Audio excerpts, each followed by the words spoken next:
I had spent the better part of my 20s buried in work, clawing my way up from the bottom of a corporate ladder that seemed determined to keep me at the lowest rungs, pushing through every humiliating meeting, every late-night shift, every time I was overlooked for a promotion until I made myself too competent to ignore. And it was only then, after years of sweat, sacrifice, and silence, that I finally began to see the fruits of my effort piling up in the form of savings. And with each dollar I put aside, I nurtured a dream I had carried since childhood. A dream of having a place that was mine, truly mine, a home where no one could belittle me, no one could dictate how I lived, and no one could take away my peace.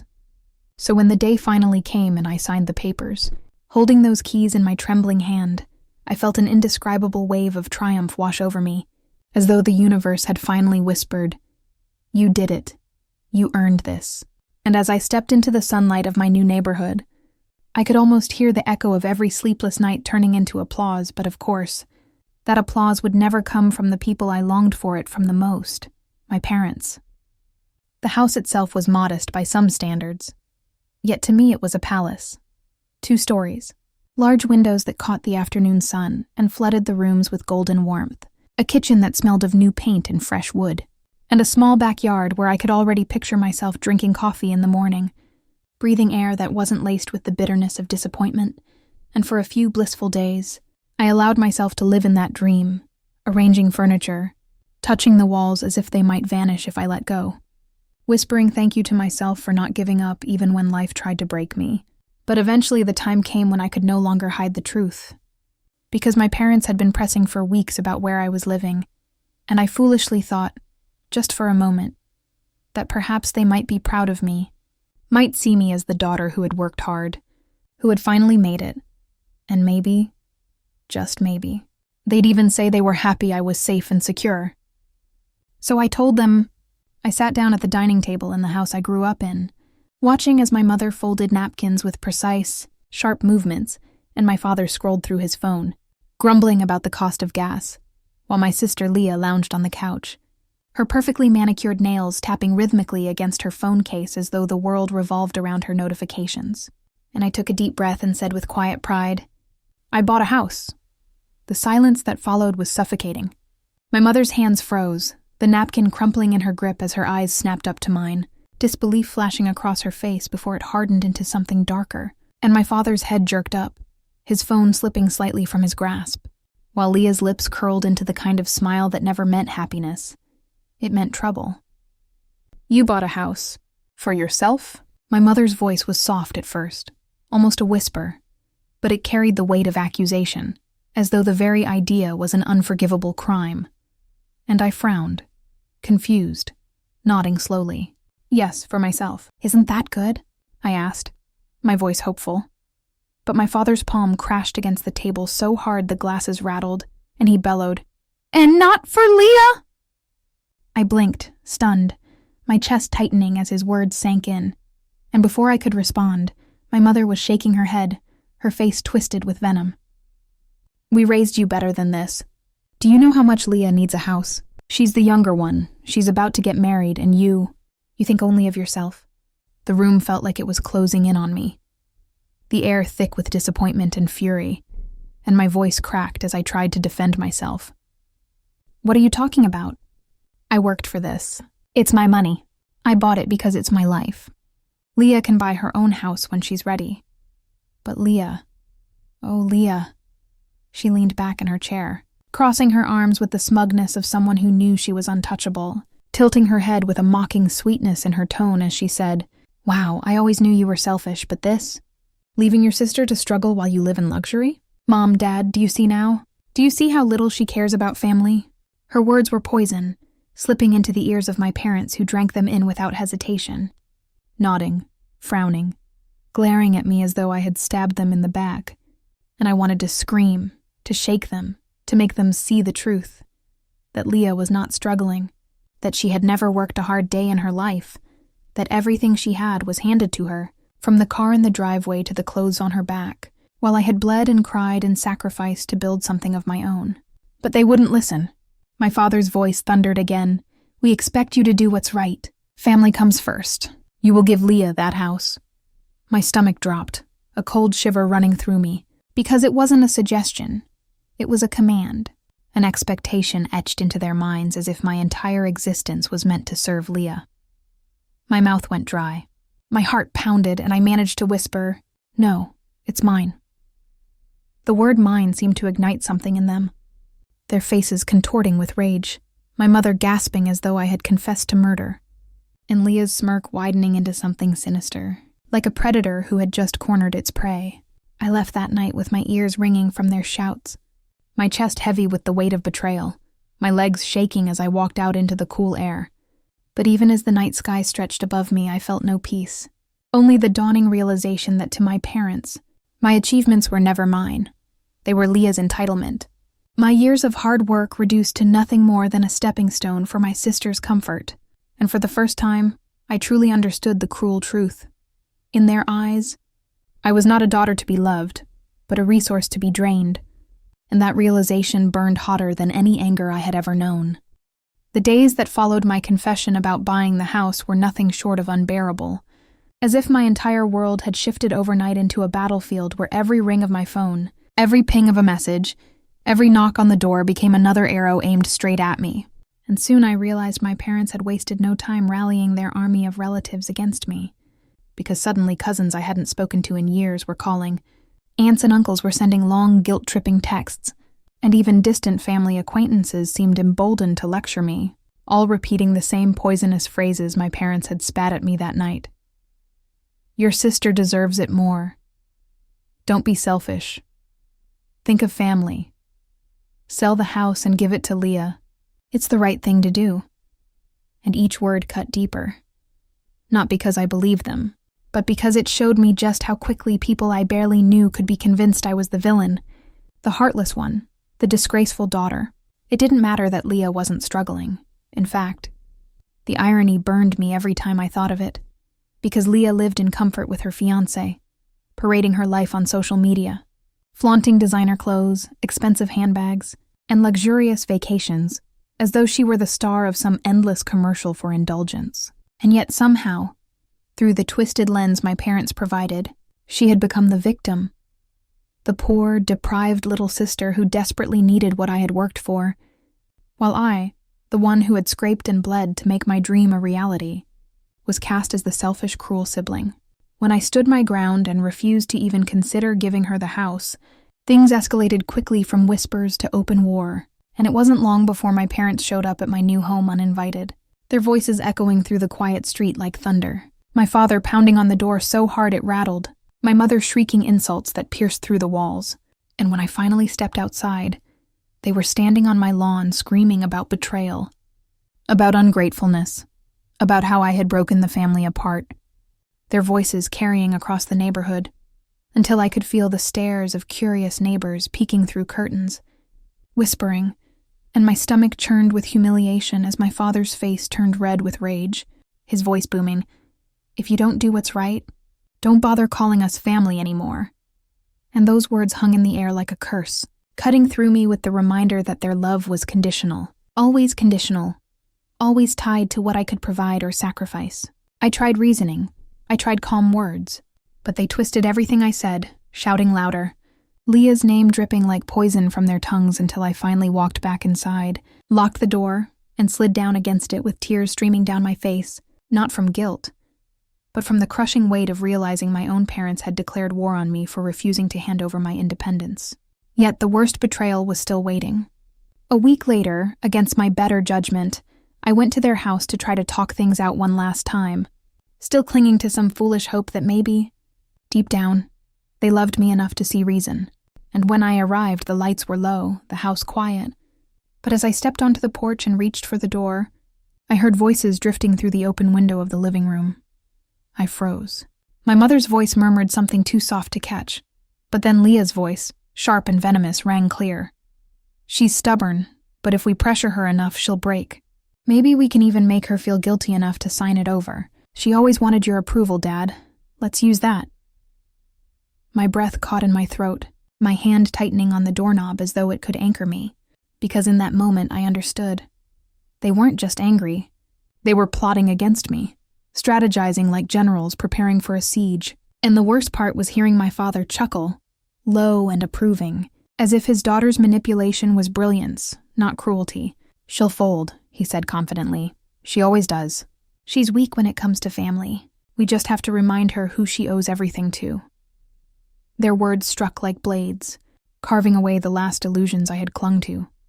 And as I stepped back from the door, silent and unseen, the betrayal sliced deeper than any knife could, because it wasn't just Leah who wanted to strip me of what I had earned. It was my parents, too. The very people who were supposed to protect me, supposed to cheer for me, supposed to love me unconditionally, now conspiring to break me down until I surrendered everything. In that instant, the truth crystallized with brutal clarity. They never cared about my happiness, my independence, or my sacrifices. To them, I was not a daughter, but a bank, a provider, a tool meant to be drained for Leah's benefit, and the house I had worked for was simply another prize they felt entitled to take from me. I left without knocking, without a word, my footsteps heavy on the pavement as I walked back into the night, my chest hollow yet burning with something fierce, and as the cool air hit my face, I felt a shift deep inside me. A quiet but unshakable decision forming in the ashes of my heartbreak. If they wanted to play dirty, then I would show them just how strong I had become, because I was done begging for approval. Done chasing their love like a starving dog waiting for scraps. Done being the expendable daughter whose worth was measured by what she could hand over to her sister.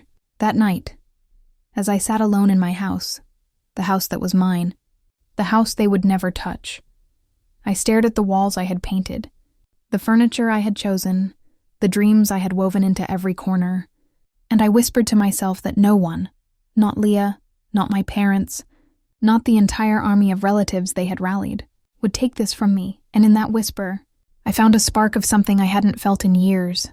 Strength, defiance, and the simmering fire of a revenge that would not come in screams or fights, but in something far more powerful, thriving in spite of them, standing tall while they wasted themselves on greed, and proving to them that I was no one's pawn, no one's sacrifice, no one's fool ever again. I did not cave no matter how much pressure they tried to mount, no matter how many accusations they hurled at me through relatives, no matter how many guilt-laden phone calls came in the dead of night, because something inside me had shifted after hearing them plot against me in their living room. I'd crossed a point of no return, and instead of shrinking, instead of apologizing, instead of bending under the weight of their disapproval, I doubled down and poured everything I had into my house, turning it into more than just a place to live. It became a living, breathing symbol of my independence, a fortress where their bitterness could not reach me, and each choice I made in shaping it was an act of defiance. I painted the walls in warm, bold colors that radiated confidence. I filled the rooms with furniture that felt like me, sturdy and unapologetic.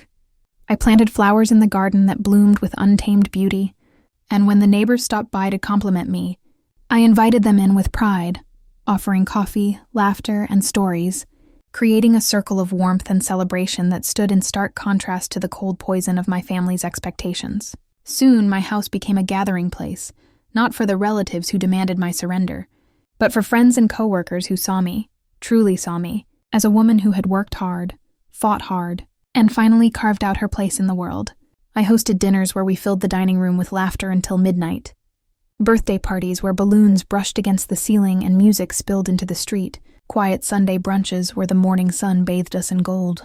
And in those moments, surrounded by people who celebrated me instead of draining me, I felt a strength I had never known, a strength that came from choosing my own happiness above their manipulation.